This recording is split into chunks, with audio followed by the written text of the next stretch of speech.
A reforma do trabalho agora está no Senado e o relator do projeto, a gente anunciou ontem aqui no Bom Dia, é o senador do Espírito Santo, Ricardo Ferraço, que agora está aqui no estúdio do Bom Dia Espírito Santo e conversa ao vivo com a gente. Senador, bom dia. Bom dia, Mário. Bom dia, Tati. Bom dia, senador. Bom dia aos nossos Ontem nós telespectadores da TV Gazeta. Mostramos um vídeo do senhor aqui, já dizendo que o senhor acha que a CLT é de 1900, da década de 40, né? E carece de atualizações. A reforma agora propõe o fim da contribuição sindical, entre outros pontos. Propõe também um maior poder para os acordos direto entre trabalhadores e empresas. Enfim, pelo texto que chegou, algum ponto o senhor acha que precisa ser alterado ou está sendo bem encaminhada a reforma? Olha, Mário, Tati, né?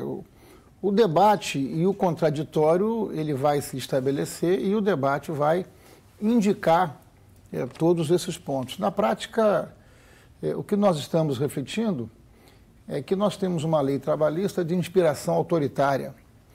Ela é uma lei de 1942, 43, que tem por inspiração aquilo que foi feito na Itália na época de Mussolini, do fascismo, que preconizava, de uma forma geral, a tutela do Estado sobre o cidadão, como se o Estado pudesse intervir na vida pessoal, individual, nas relações coletivas e também nas relações do trabalho. O mundo mudou, e mudou profundamente. O Brasil de 2017 não é o Brasil de 1943. Mudou as relações no trabalho, mudaram-se os meios de produção, mudaram-se os hábitos. Hoje, por exemplo, muita gente pode, e se puder, trabalhar em casa, porque não tem que enfrentar trânsito, não tem que enfrentar o estresse dos congestionamentos na desorganização da vida urbana. Então, tudo isso está sendo refletido nessa proposta. A questão central, me desculpe, Tati, a questão central é a observação inegociável se algum desses pontos viola o que está consagrado no artigo 7º da Constituição Federal. O artigo 7º traz 35 incisos. Esses 35 incisos são os direitos fundamentais da pessoa, do trabalhador urbano ou rural. O senhor acha que esses direitos estão mantidos? O que é inegociável é a violação de qualquer desses princípios. 13º, salário mínimo, fundo de garantia, enfim. Eu não tive ainda, Tati, com muita honestidade, tempo suficiente para fazer uma avaliação, porque são mais de 200 intervenções entre artigos, parágrafos e incisos. Foi designado relator ontem. Em princípio, nós não identificamos qualquer violação a qualquer desses direitos fundamentais. Por certo, esta é uma proposta que flexibiliza algumas questões que eu julgo importantes, mantendo e preservando esses direitos que são fundamentais e inegociáveis. Agora, o debate, o contraditório, poderá, nas semanas que se sucederão, estabelecer questões, e aí nós não podemos ir para um debate como este com nenhuma ideia pré-concebida. O senhor fala em semanas, o senhor acha que consegue, porque o governo tem pressa, o governo federal, em aprovar essas reformas, tanto a trabalhista como a da Previdência. O senhor acha que isso pode entrar no plenário já do Senado esse mês ainda, em maio? Ô, Mário, eu não sei se o governo tem pressa, mas o país necessita dessa atualização. E nós precisamos olhar para a vida como ela é e não como eu gostaria que ela fosse. Portanto, essa é uma necessidade do nosso país. O nosso país ficou para trás em muitas questões.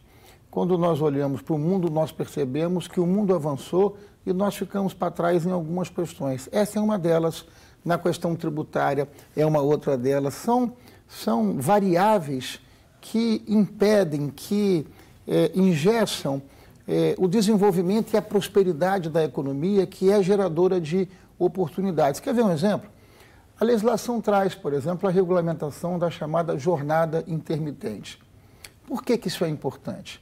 Porque existem segmentos da economia que são geradoras de oportunidade de trabalho. A Abrazel, que é a Associação Brasileira de Bares e Restaurantes, afirma e apresenta estudos que a regulamentação da jornada intermitente poderá criar 2 milhões de empregos em nosso país. Por quê?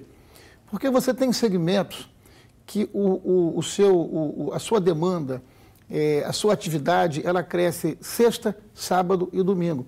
Então você, por exemplo, pode trabalhar com 10 pessoas de segunda a quinta, mas para esses dias você precisa de mais 20 pessoas, porque são nesses dias que você tem maior demanda. Por que não flexibilizar para que, mantendo as garantias e os direitos que estão consagrados no artigo 7, você possa flexibilizar para que a pessoa possa trabalhar em lugar de 40 horas, 24 horas semanais, no momento em que nós estamos refletindo a pior das crises econômicas com elevados reflexos sociais do nosso país. E aí, nesse debate, surgem curiosidades do tipo: esse grande grupo internacional com presença no mundo todo chamado McDonald's, tem sentido o McDonald's empregar mais trabalhadores na Argentina do que no Brasil? Simplesmente porque a nossa legislação não permite, por exemplo, a regulamentação da jornada intermitente, nós poderíamos permitir que muitos jovens pudessem ingressar para levar dignidade para suas casas? Ok.